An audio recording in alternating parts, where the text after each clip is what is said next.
forma un enlace peptídico, que es el que permite que se unan dos aminoácidos. De esta forma podemos ir, no, perdón, apenas vamos a verlo, ¿no? Ok, sorry. Entonces, no vamos a ver la estructura de las proteínas todavía. Vamos a ver primero cómo se unen los aminoácidos para que puedan formar proteínas, y en la siguiente clase vamos a ver estas proteínas que se forman mediante los enlaces peptídicos, cómo sus estructuras se pueden ir haciendo complejas conforme aumenta el número de aminoácidos, y también recuerden cuando se unen otros grupos prostéticos, otras biomoléculas o bioelementos. Entonces, ahora solo vamos a ver esta parte, la formación del enlace peptídico. Es que abrí el bloque equivocado de otro grupo, sexto D, ¿verdad? De disciplinados, ¿verdad? Ok. Entonces hoy es 10 de mayo de 2021. Espero que no haya ninguna madre por aquí. Me refiero a las alumnas. Y si es así, pues muchas felicidades. Yo he tenido alumnas que han sido madres desde el tercer semestre. Ya para el sexto, pues pues ya el bebé está grande, ¿no? Entonces, o se gradúan con el bebé. Y es bien bonito, ¿no? Pero es muy adelantado, pienso yo, para todo lo que tienen que hacer. Y es complejo estudiar y cuidar bebés, ¿no?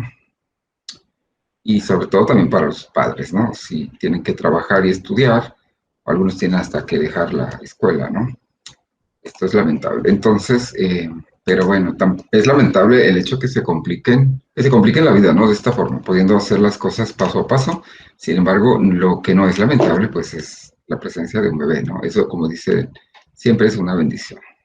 Entonces, sin ahondar más con el tema de las madres, les quiero presentar este tema. Entonces, si hacemos una comparación donde de otras biomoléculas que hemos estudiado, podríamos decir, por ejemplo, cuáles son las biomoléculas que se forman mediante enlaces glucosídicos. Vamos a ver si alguien aquí se acuerda. Porque tenemos varios tipos de enlaces, ¿no? Si alguien quiere comentarlo, pues hacerlo ahora. Alcen su mano. Si no, pues yo les comento, ¿no? También hay otros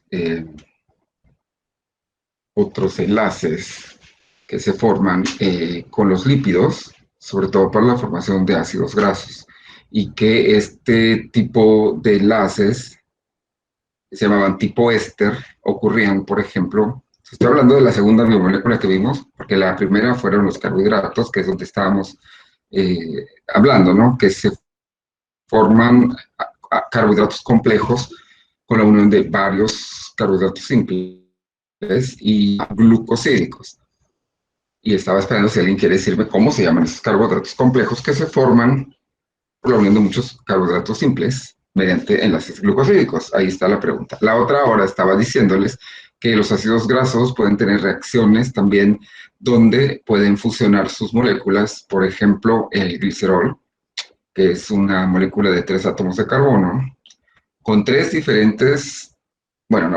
con 3 ácidos grasos de cadena larga para formar triglicéridos, por ejemplo, ¿no? También eso recibió un nombre. ¿Alguien se acuerda? Como le decíamos a ese proceso por el cual se formaba la cadena de los triglicéridos. Y por otra parte, nosotros podemos hacer reaccionar a estos lípidos con un hidróxido, que es una base fuerte, y podíamos formar jabones. También eso tenía un nombre, ¿no? Si se acuerdan, por ahí alzan la mano y me dicen. Mientras voy a continuar. Esto lo estoy haciendo a modo de analogía, es decir, vamos a comparar que en otras biomoléculas se forman en estructuras más complejas con base en estructuras individuales, que se acuerdan, estas estructuras individuales les llamábamos monómeros.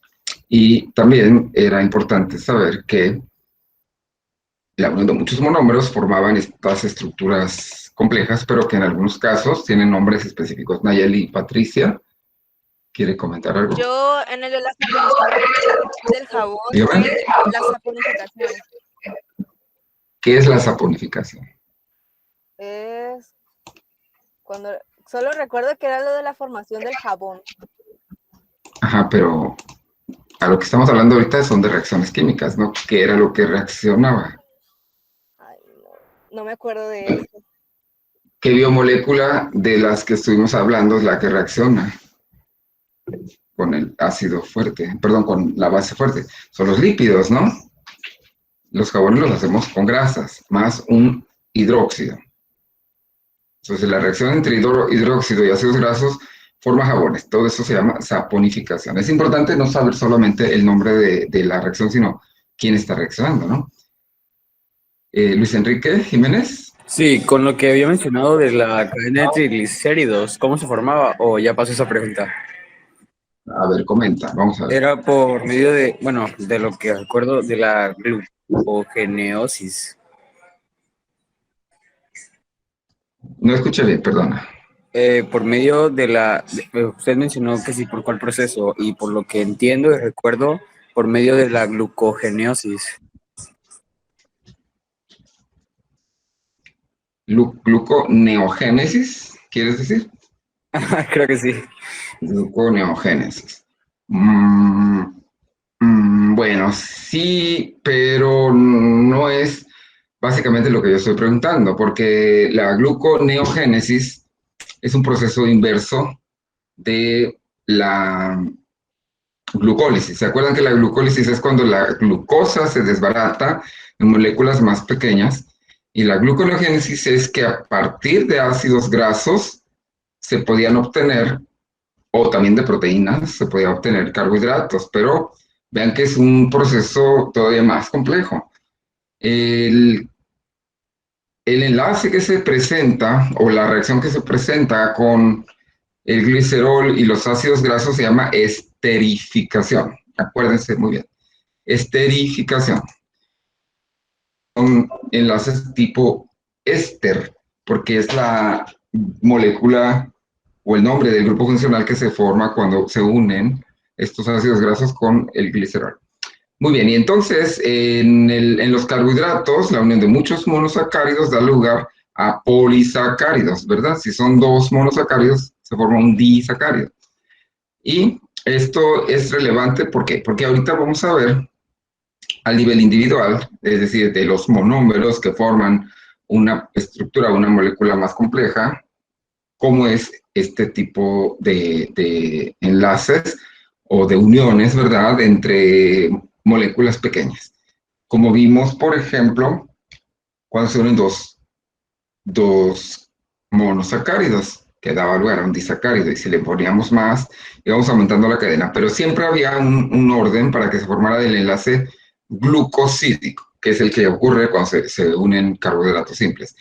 En el caso de las proteínas, el enlace que permite que se unan dos aminoácidos se llama enlace peptídico. Y esto es porque una proteína pequeña recibe el nombre de péptido, como vamos a ver cuando empecemos a explicar el tema de las estructuras que forman las proteínas. Aquí también en el enlace peptídico es importante explicar la conformación nativa de las proteínas, porque en las moléculas, entre más grandes, más atracciones electrostáticas pueden tener cuando se encuentran presentes átomos electronegativos que permitan entonces estas atracciones. Quiero decir entonces que si una molécula lineal, en ningún momento vamos a tener otro enlace más que el que une a los monómeros, pero si esa molécula lineal la enrollamos, eventualmente un extremo de la cadena con otro pueden tener alguna cercanía en el espacio que les permita estas atracciones. A eso se refiere la conformación nativa de las proteínas con respecto al orden específico que tiene una secuencia de aminoácidos dentro de una proteína. Recuerden, las proteínas están formadas por aminoácidos. Los polisacáridos están formados por monosacáridos, ¿verdad? El plegamiento característico de las proteínas es lo que nosotros llamamos la conformación nativa. Plegamiento, ahorita vamos a ver una imagen a qué se refiere esto de plegamiento, porque si nos imaginamos una proteína como una cadena lineal larga, muy larga, eventualmente esto va a ser una tendencia a enrollarse. Imaginen que unos cables de audífonos, que son lineales, si ustedes los guardan en su bolsillo o en cualquier parte, invariablemente no van a tener su forma lineal como ustedes los tienen cuando los usan, ¿verdad? Se enrollan. Y esto a veces representa un problema para desenrollarlos. Pero en las proteínas, más que ser un problema, es una característica que le permite que la función de la proteína sea adecuada. Esto quiere decir que si la proteína no tiene esa forma, ese plegamiento puede ser, en algunos casos, parcialmente funcional. Por ejemplo, nosotros hemos estado hablando en el caso del metabolismo del colesterol, por ejemplo, que había enzimas, ¿se acuerdan? Que iban desdoblando las cadenas largas de lípidos para formar kilomicrones que ya podían atravesar la circulación, es decir, del intestino a la circulación, y esto a su vez se iba degradando a estructuras más pequeñas, ¿verdad? Como las lipoproteínas de variada densidad. ¿Y qué quiero decir con esto? Porque hay enzimas que se encargan de hacer esto, ¿no? De romper en pedazos las cadenas de lípidos, pero también hay algunas que se encargan de hacer esto con los carbohidratos, con otras proteínas. Hay proteínas que transportan oxígeno, hay otras que transportan colesterol, hay otras que transportan eh, hierro, por ejemplo. Hay otras que hacen funciones de hormonas, de neurotransmisores, y esto, hablando de las funciones, que vamos a ver una clase especial de funciones de proteínas, lo que quiere decir es que la función se va a comprometer si la estructura no es la adecuada. Con comprometer me refiero que si le toca desdoblar grasas, pues no lo va a hacer de la misma forma. Puede ser que lo haga en una menor proporción, es decir, que algunas grasas no las logre degradar, o bien que sea 100% disfuncional. Entonces, que las grasas no puedan desdoblarse porque la enzima, aunque esté presente, no tiene la forma necesaria para hacer su función. Y a esto que le decimos que no tiene la forma adecuada o que puede tener una pérdida de la función, le llamamos desnaturalización. Claro, una desnaturalización completa puede ser al nivel de aminoácidos individuales, pero en realidad la desnaturalización puede ser desde la pérdida de la conformación nativa. Sabemos que la conformación nativa es el plegamiento adecuado que debe tener una proteína para su funcionamiento. ¿Quiénes pueden desnaturalizar las proteínas? Agentes físicos y químicos. El agente físico por excelencia que desnaturaliza las proteínas es la temperatura, ¿verdad? Nosotros sabemos que si tenemos una, pues no sé, una bolsa con carne y la dejamos en el auto, en el día que hace mucho sol, brevemente el calor que esté presente ahí pues va a hacer estragos, ¿no? En las proteínas en este tipo de productos. Bueno, la carne es un producto alimenticio rico en proteínas, pero la temperatura en este caso controlada, como por ejemplo la cocción, cuando ustedes cocinan, está la carne, por ejemplo, vamos a tener que la desnaturalización es conveniente porque nosotros no podríamos procesar las proteínas íntegras. Entonces, es algo, ¿cómo podría decir?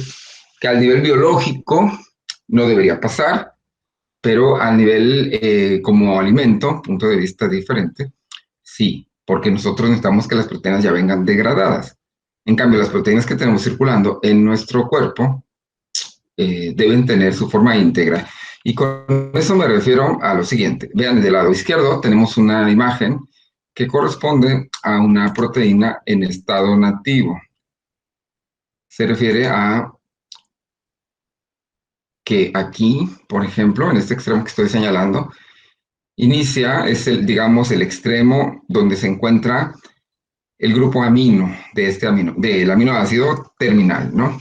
Entonces, continúa la cadena. Aquí, donde voy señalando, hay muchos aminoácidos que están formando una cadena lineal, pero aquí se dan cuenta, esa cadena lineal está unida con otro extremo de la misma cadena. Por acá encuentra otra cercanía, se dan cuenta, es como donde se encuentra más cerquita, se puede unir por estas atracciones. Continúa la cadena y sigue siendo, acá hay otra unión, ya vieron, y sigue siendo una cadena lineal, pero que se encuentra plegada. Acá hay otra unión,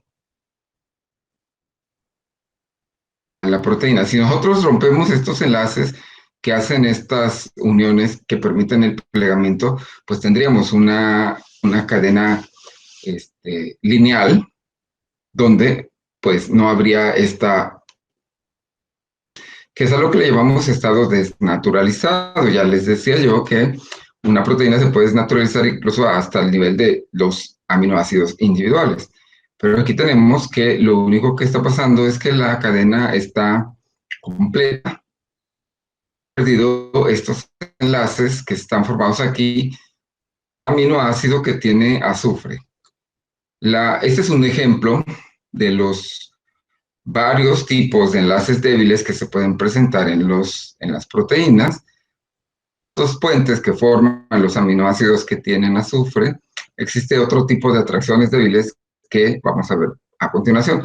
Este tipo de uniones que permiten el plegamiento del estado de las proteínas, que le llamamos el estado nativo, puede ser como basado en las atracciones que tiene el azufre, que se llama puente disulfuro, pero también existen otros como los que vemos acá. Verdes son los aminoácidos, ¿sí? Aquí tenemos N. Significan atracciones no polares hidrofóbicas, que quiere decir que puede haber aquí aminoácidos, un grupo lateral con una cadena larga, y entonces aquí va a haber atracciones entre estos dos aminoácidos que tienen las mismas características no polares. En el caso de los puentes de sulfuro es lo que estábamos mencionando, aquí están en rojo, tienen el azufre como la cisteína, acá, aunque sea en partes lejanas de la cadena de aminoácidos, van a permitir entonces que la cadena se pliegue, porque va a quedar agarrado de aquí. Los puentes de hidrógeno, pues ya se los saben, aquí están señalizados como líneas punteadas. Estos, no hace falta que les explique mucho, ¿verdad? Quiere que haya presencia de átomos electronegativos, como el oxígeno o el nitrógeno, que pueden estar precisamente en aminoácidos que tengan una carga eléctrica, es decir, sean ácidos o alcalinos, ¿verdad? Y los grupos polares o hidrofílicos están señalizados aquí con la letra P, que sí tenían afinidad por el agua. Acá está otro. Acá están algunos otros, ¿sí? Los que están solos, por supuesto, no van a unirse a nada porque no hay ninguno cerca, pero los que sí se encuentren van a poder plegar esta molécula. Entonces, a eso se refieren los enlaces débiles, que son diferentes al enlace peptídico. Hago esta aclaración porque el enlace peptídico es un enlace covalente, como el que ocurre también con los carbohidratos, que forman enlaces glucosídicos, y que estos van a tener una característica que son enlaces fuertes, ¿verdad? No son fácilmente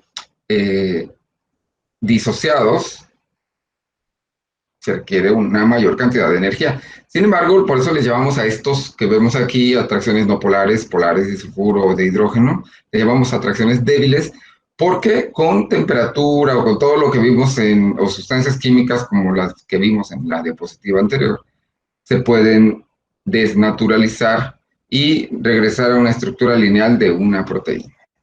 Y bien, entonces ahora sí que hablando del enlace peptídico, como hemos venido diciendo, es aquel que se forma entre dos aminoácidos y se van a formar específicamente, ya decía yo que es un enlace covalente, se forma uniendo el grupo amino de un aminoácido con el grupo carboxilo del otro aminoácido. Y entonces nosotros cuando vemos la unión de un átomo de carbono con un átomo de nitrógeno que no corresponden al aminoácido, a la estructura básica del aminoácido, porque recuerden, todos los aminoácidos tienen un carbono unido a un nitrógeno, pero ese es el grupo amino. Entonces tendríamos que un nitrógeno unido a dos átomos de carbono. Y aquí es donde vamos a ubicar nuestro enlace peptídico, como lo vemos en la imagen. Se dan cuenta, aquí tenemos, bueno, esta imagen viene más grande adelante, pero aquí lo único que quiero señalar es que tenemos un aminoácido, la cadena lateral la señalizamos como R, y acá está otro aminoácido. Entonces, decíamos que el grupo carboxilo de un aminoácido va a dar lugar a un enlace peptídico. Y como quedamos, iba a formarse entre el nitrógeno del grupo amino de un aminoácido y el grupo carboxilo de otro aminoácido. ¿Sí? Y vemos acá que se libera una molécula de agua porque el grupo carboxilo del aminoácido original libera un ion hidróxido y el aminoácido o que reacciona con su grupo amino va a liberar un átomo de hidrógeno que reaccionando con este grupo hidroxilo va a formar agua. Entonces, algo también importante es explicar que siempre todas las proteínas, aunque sean muy pequeñas o grandes, van a tener su cadena amino libre. Como vemos aquí, este grupo amino no tiene nada enlazado. Carboxilo libre, como vemos acá, a estos dos extremos libres le llamamos extremo amino terminal y extremo carboxilo terminal. Los aminoácidos que se encuentran en el medio de una cadena de una proteína, la secuencia de aminoácidos, les decimos residuos de aminoácidos, porque si se dan cuenta, para hacer aminoácidos les está faltando que a uno, pues y al otro un átomo de hidrógeno. Entonces, a lo que antes esto era un aminoácido, le decimos ahora residuos de aminoácidos, ¿sí? En la imagen, aquí vemos como un aminoácido se une con otro, quedamos que el grupo hidroxilo, este radical hidroxilo de este grupo carboxilo se va a liberar, ¿verdad? Y aquí en el aminoácido 2, un átomo de hidrógeno del grupo amino también se va a liberar. Se dan cuenta que aquí las cadenas laterales no están participando. ¿Por qué? Porque las cadenas laterales participan acá de enlaces débiles. Los aminoácidos, para formar enlaces covalentes, se hace con los aminoácidos adyacentes, es decir, los que están a la izquierda y a la derecha, los enlaces peptídicos. Digamos entonces que toda esta línea lila o morado es la cadena de enlaces peptídicos. Y lo que vemos en medio de la molécula son enlaces débiles. La cadena lateral no reacciona para formar. Lo que reacciona es el grupo carboxilo y el grupo amino, obviamente de diferentes aminoácidos. Y cuando ya tenemos nuestro enlace peptídico, ¿recuerdan? Teníamos un átomo de nitrógeno unido a átomos de carbono, obviamente uno de ellos va a ser un carbono alfa y el otro va a ser el carbono carboxilo del aminoácido inicial. Esto que está entre este grupo carboxilo y este grupo amino es el enlace peptídico. Y recuerden que pues, se formaba también una molécula de agua. Peptídicos, si hay tres enlaces peptídicos, se van a formar tres. Esta es la imagen que estábamos viendo muy al principio y es exactamente parecida a la anterior, solo que aquí pues está con bolitas de colores y acá solo vemos letritas en blanco y negro. Y les quiero poner ejemplos ya con nombres propios. Este es el aminoácido glicina. Acá arriba tengo la fórmula solamente simplificada con cuántos átomos de hidrógeno, de nitrógeno, carbono y oxígeno forman a la glicina. Pero si nosotros la desarrollamos, recuerden, debe tener un carbono alfa, un carboxilo o el grupo carboxilo. También un grupo amino. Este es el grupo carboxilo, alfa, la cadena lateral. Aquí cabe señalar que la cadena lateral de los aminoácidos glicina solamente es un átomo de hidrógeno, no es tan complejo como otras cadenas laterales de otros aminoácidos. Por eso les puse este ejemplo porque es uno de los más simples de explicar. Pero esto, aún siendo solo un átomo de hidrógeno, ya representa una cadena lateral. Y acá tenemos exactamente lo mismo. Y entonces, ¿qué pasa si unimos dos aminoácidos glicina? Pues que vamos a tener por fuerza que hacer reaccionar el grupo carboxilo del primer aminoácido con el grupo amino del segundo. Y entonces, vamos a ver, aquí le estoy marcando en rojo los oxígenos y en azul los átomos de hidrógeno. Entonces tenemos que, si se acuerdan, el aminoácido inicial tiene que perder un grupo hidroxilo, ¿verdad? Y el grupo amino del siguiente aminoácido va a perder átomos de hidrógeno. Y si vemos esto es igual a una molécula de agua, ¿verdad? Y ya tenemos aquí como de forma ionizada porque entonces aquí tienen un enlace libre, ¿verdad?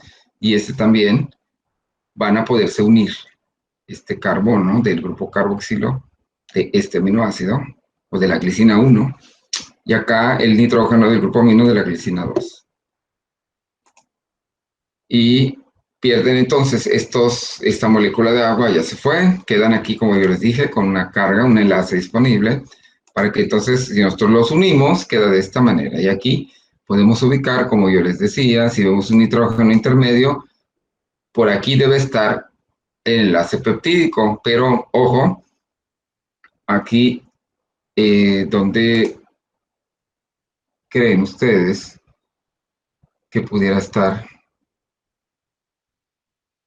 el aminoácido, perdón, el enlace peptídico. Aquí lo que vemos como rayitas eh, acostadas, vamos a decir que son los enlaces, ¿verdad? Bueno, y también las que son paradas, pero sabemos que lo que corresponde a la cadena larga de la proteína pues son estos, ¿no? Entonces, si este es un enlace, este es otro enlace, este es otro. Aquí los voy a enumerar para ver si alguien me dice de todos los que estoy numerando, ¿cuál es el enlace peptídico? Aquí tenemos 7, ¿verdad? Hay unos arriba y abajo, pero esos no los voy a tomar en cuenta. ¿Quién me dice? ¿Qué número es de los que yo señalé aquí? Naomi, Gabriel. Creo que es el 4. ¿Y cómo llegó a esa conclusión? Pues por ejemplo, en lo que tiene después de glicina, está marcando carbono oxígeno, y se marca como un enlace con hidrógeno y hidrógeno. Entonces, si ubico eso, encuentro la unión de carbono oxígeno en doble enlace y nitrógeno e hidrógeno en el cuarto. Entonces, esto de aquí, ¿verdad? Sí. Efectivamente, este es el enlace peptídico de estas dos glicinas que aquí tenemos unidas. Recuerden que quedamos que era entre un átomos de carbono del grupo carboxilo, que es este, ¿se acuerdan? Porque era el que tiene el doble enlace, como bien mencionaba su compañera. Y el grupo amino, pues que por fuerza el grupo amino es el que contiene el nitrógeno, este no hay tanto pierde. En los otros nos podríamos perder porque pues, son átomos de carbono, y si esto fuera una cadena larga de átomos de carbono en vez de un hidrógeno, pues ahí habría más átomos de carbono y podríamos confundirnos. Pero si siempre recordamos que el grupo carboxilo tiene un carbono unido a un oxígeno con un doble enlace, vamos a saber que aquí está un grupo carboxilo. Aquí está otro, pero este de acá no está reaccionando con nada porque vean, está completito, ¿no? Acá le falta ese OH. Y este OH con el otro hidrógeno, bueno, este no, el OH que tenía aquí este átomo de carbono y el hidrógeno que tenía el grupo amino, pues dan lugar a esta molécula de agua. Ok, vamos a hacer otro ejercicio. Ven, aquí tenemos la reacción, pero ya más pormenorizada. Perdemos un grupo hidroxilo, un átomo de hidrógeno, se forma agua y se unen las dos glicinas para dar lugar a una glisilglicina. Ese es el nombre que recibe esta molécula de 2 aminoácidos llamada dipéptido. Recuerden que péptido era una palabra para referirse a proteínas pequeñas, ¿verdad? En este otro ejercicio ya lo vamos a complicar un poquito porque tenemos 2 aminoácidos diferentes. La glicina, que tiene su grupo cadena lateral, solo un hidrógeno, y la alanina ya tiene un grupo metilo, un átomo de carbono con 3 de hidrógeno, se conoce como grupo metilo. ¿Sí? Y entonces la cadena lateral de la alanina, metilo. Y aquí lo comentamos solo para hacer las diferencias, porque pues solo por esto son diferentes, ¿verdad? Porque todo lo demás es igual. Pero no vamos a hacer reaccionar el grupo metilo con el átomo de hidrógeno. Estos van a quedar en su lugar sin moverse. Lo que vamos a hacer reaccionar son el grupo carboxilo de este aminoácido con el grupo amino de este otro. Aquí vamos a ver cómo quedaría. Y tenemos exactamente lo mismo que hace rato, pero aquí ya vemos que en vez de un átomo de hidrógeno hay el grupo metilo de la alanina, ¿sí? Y aquí vamos a hacer el mismo ejercicio. No se ve mi letrita, voy a cambiar el color.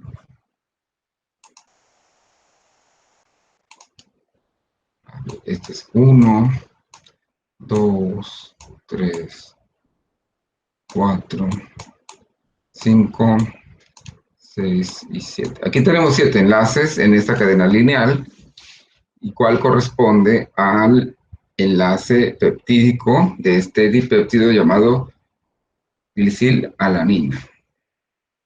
¿Quién dice yo?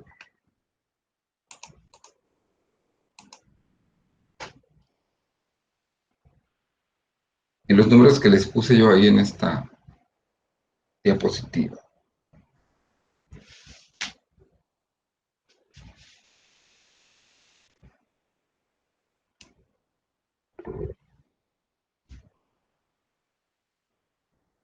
Naomi.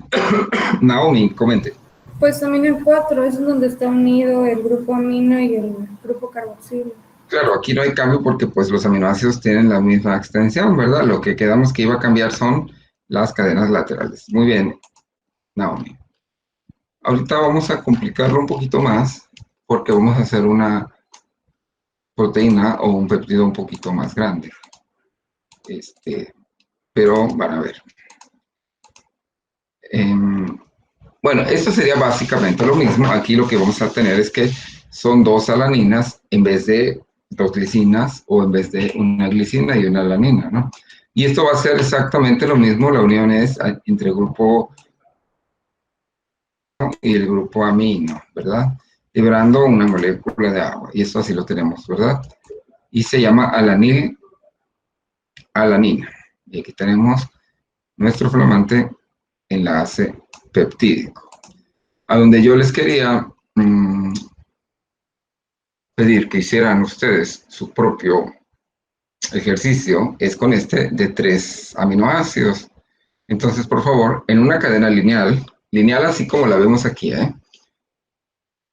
escriban, por favor, en su cuaderno y ahorita que lo tengan, o igual, alcen su mano y me lo muestran, ¿sale? Para ver cómo les queda su resultado de, eh, de su péptido de 3 aminoácidos. Recuerden que vamos a hacer reaccionar siempre el grupo carboxilo de un aminoácido con el grupo amino del otro, ¿verdad? Y siempre va a haber en un extremo uno que tenga su grupo amino sin reaccionar y el otro un grupo carboxilo sin reaccionar. Entonces vamos a dar aquí unos 3 minutos en lo que copian esto y lo escriben en su cuaderno. Voy a estar aquí esperando para que alcen su manito y me muestren su resultado. Creo que no pudieron hacerlo y pues debo imaginarme que es algo muy complejo, entonces vamos a hacer más ejercicios para que no les resulte tan complicado. El resultado de esta unión de estos 3 aminoácidos, como yo les decía, sin usar rayitas ni nada, pues podemos hacerlo así. Igual aquí le pueden poner un guión, no pasa nada. Pero aquí los puse yo en 3 colores para poderlos diferenciar. ¿Cuál era el residuo de glicina? ¿Cuál era el de alanina? ¿Cuál era el otro de glicina? Y como recuerden que estamos formando 2 enlaces peptídicos, pues vamos a tener por fuerza 2 moléculas de agua. Muy bien, entonces aquí, uy, no sé qué me dice, me adelanté. Maestro, disculpe, ¿se puede regresar a la anterior a esa? Antes que esta. Ándale, por favor. Uh-huh. Y ahí está, gracias. De nada. Entonces tenemos aquí 3 aminoácidos unidos que, como recordarán, los nombres iban a ser con la terminación -il de los primeros aminoácidos y el nombre completo del último. Entonces sería glisil, alanil, glicina, ¿verdad? Claro, cuando esto ya es muy largo, ya no podemos nombrar todos los aminoácidos y entonces ya la proteína tiene un nombre específico, ¿no? Como albúmina o hemoglobina, insulina, ¿no? Por ejemplo. Esta es entonces la estructura que termina con la unión de 3, de los 3, esta no era, este es otro ejercicio, perdón. El ejercicio 3, así es. Ajá, este es el resultado, ¿no?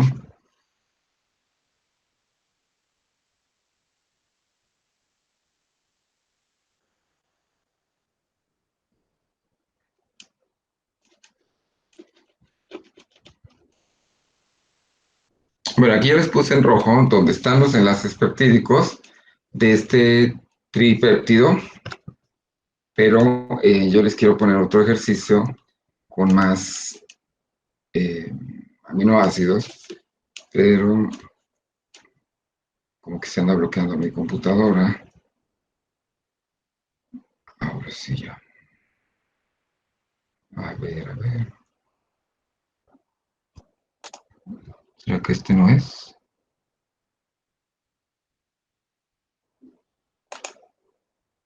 Aquí, son puras glicinas en este ejercicio. ¿Quién me puede decir cuántos residuos de glicina encontramos aquí? Ustedes pueden encerrar, creo que está activada la función de, de escribir sobre mi pantalla para que no tenga que copiar esto. El que quiera alzar su manito, aquí, parece que tiene la opción de, a ver, pizarra, no. De que ustedes puedan escribir, ¿no?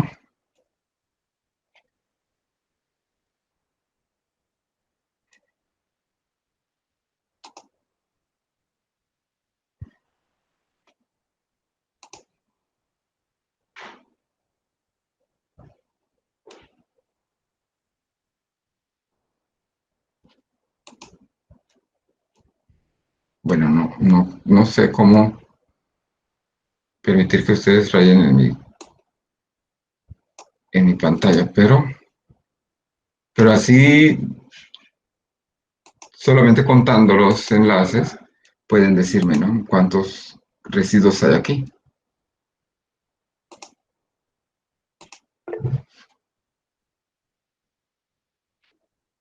¿Ya los contaron?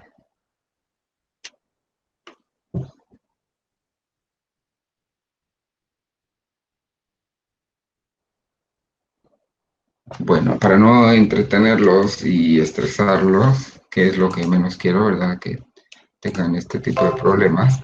Aquí vamos a cortarlos juntos, ¿qué les parece? Y voy a usar una pluma de color diferente. Naomi ya los contó. Sí, según yo hay 18. Vamos a ver. 18. Hoy no le cambié el color.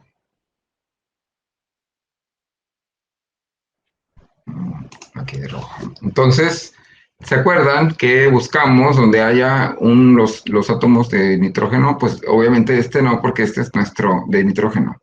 Nuestro nitrógeno del grupo amino terminal. Pero acá tenemos uno, ¿no? Entonces aquí tenemos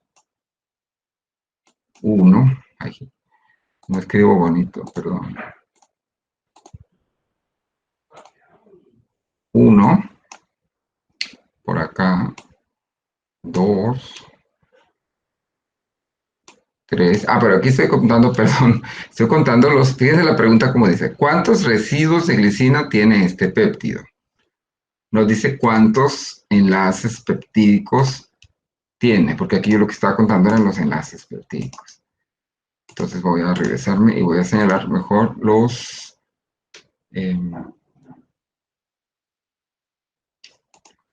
residuos de glicina. Entonces tenemos que hasta el oxígeno, este es 1, ¿verdad? Entonces tenemos aquí 1. Aquí tenemos el otro residuo hasta aquí, ¿verdad?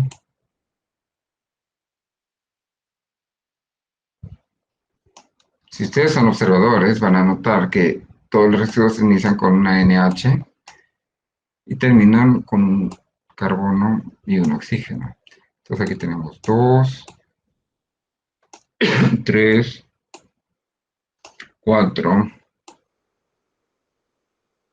5,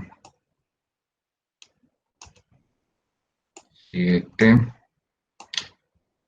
8, 9, 10, 11, 12, 13, vaya que agarré mal.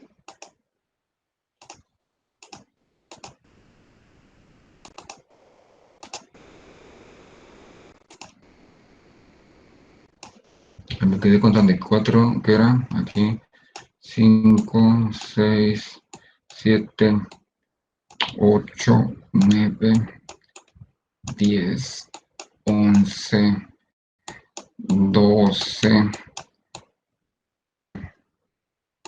14, 15,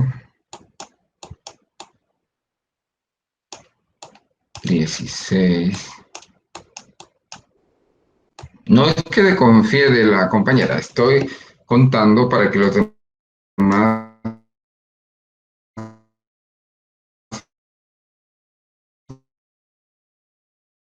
vean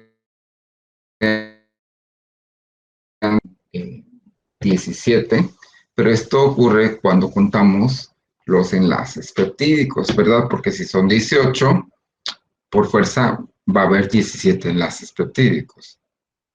Si tuviéramos 17 residuos de aminoácidos, tendríamos 16 enlaces peptídicos. Por eso les decía que la pregunta no es cuántos enlaces peptídicos, sino cuántos residuos de glicina tiene. Aquí hay otro ejercicio, bueno, aquí ya está resuelto. Y aquí efectivamente está contestado mal, porque aquí son 18 residuos de glicina y 17 enlaces peptídicos. Y están aquí marcados en rojo los enlaces peptídicos, no los residuos de glicina. Espero que esta clase no haya sido muy compleja. No quiero que sea así tan compleja porque en la siguiente clase sí vamos a revisar cómo